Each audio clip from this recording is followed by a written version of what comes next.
tombono aminareo hatrany ny fahasoavan'i Jesoa Kristy tompontsika. Amena. Hivavaka isika ry havako. Endre Tompo ny fitiavanao anay ka anehoanao tokoa fa sarobidy ny omenao anay dia tsy inona akory fa ny fanahy masina. Ho tsaroanay izany amin'izao herinandro izao Tompo, sy amin'ny androm-piainana sisa rehetra dia mangataka amin'ny fanahinao masina hiasa betsaka aty anatinay mba hampanan-karena eo amin'ny fiainanay, indrindra ara-panahy ny asan'ny fanahinao masina. Amin'ny anaran'i Jesoa, amen. Ry havako, amin'izao talatan'ny fanahy masina izao dia ny ampahany amin'ny tantaran'i Davida, fon'izy nenjehan'i Saoly ao amin'ny tantara voalohany toko faharoa ambin'ny folo no andeha ho zaraina amintsika mba ahafahantsika miara-mibanjina hatrany ny amin'ny hoe ahoana ary ny asan'ny fanahy masina ry havana amin'ny fiainantsika. Nandeha ny alokaloka na koa hoe nitsaom-pinenana raha izay no lazaina azy tany Ziklanga i Davida. Nanatona azy tany ny lehilahy mahery lehibe amin'ny mpanafika antsoina hoe Amsay.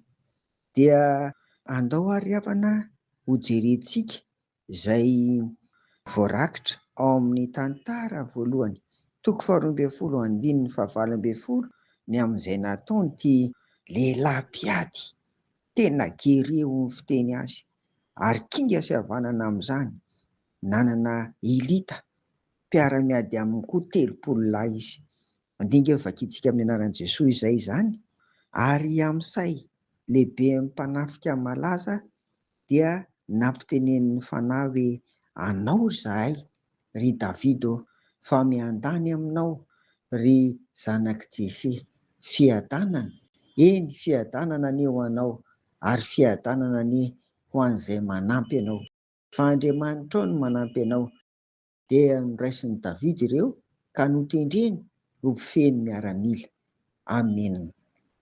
Eto dia voalaza fa nampiteneniny fanahy i Amasay ry havana. Inona ny hevitro izany? Ny fanahin'Andriamanitra dia mampiteny ny marina ary marina mitondra fiadanana ao anatin'ny ady sy ny savoritaka tahaka an'izao. Hoy Amasay, anao izay ry Davida fa miandany aminao, fiadanana, eny fiadanana anie ho anao ary fiadanana anie ho an'izay manampy anao.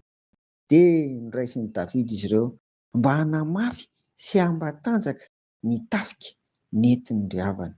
Eto ary ny fanahy dia manamarina fa na dia handiha tafika atao hoe tsy dia mianana miaramila maro be loatra aza dia ny fanahy ry havana no manamarina ny fisian'ireto tafika omban'ny herin'Andriamanitra reto.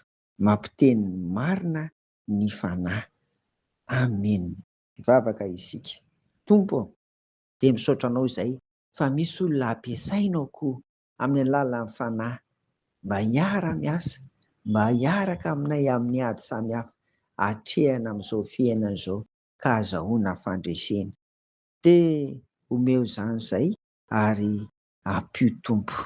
Tsy fantatray fa izay nefa dia mahalala Tompo fa ny anarany tsy fantatray izy ireo olona miatrika ady samihafa any ananinanina rehetra any, any amin'ny misy azy any. Tompo dia tolory Amasay marobe koa izy ireny mba handreseny amin'ny adiny Tompo. Amin'ny anaran'i Jesoa. Amen. Ho aminareo ny fiadanan'i Jesoa. Amen.